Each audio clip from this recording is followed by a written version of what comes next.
So today's video is like two stories in one. First, a man goes missing in 2010, but his parents don't believe he's alive. And then 2 years later, his sister is killed. This is 18-year-old David Ortiz Jr. from Silver City, New Mexico. And Halloween night, October 31st, 2010, he had planned to hang out with some friends. He stopped by his grandparents' house around 5 p.m. that evening and told them that he was headed over to his friend's house. He never made it to his friend's house.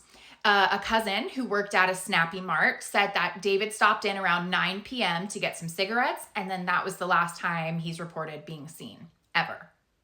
Now, David had been going through a years-long custody battle for his 1-year-old son. 3 days before he goes missing, he had just been granted visitation for his son. And actually, the day before he went missing, him and his parents had just had their first visitation. Now, it doesn't look like there's been any possible sightings. Nobody really thinks he ran away, given everything he just went through to get the visitation to see his son. So this is all starting to give red flags. From what I saw online, there's been quite a few search warrants done over the years, but none of them have yielded any results. Like the first one was November 2010, so shortly after he was murdered.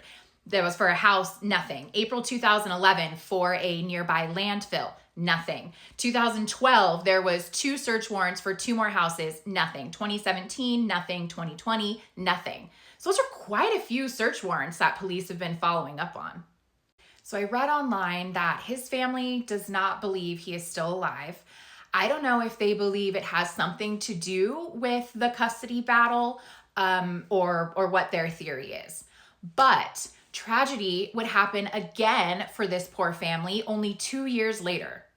In 2012, his sister Nichole is killed by her baby daddy with her 2-month-old baby there.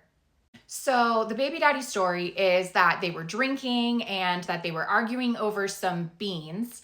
And then they started playing Russian roulette of sorts.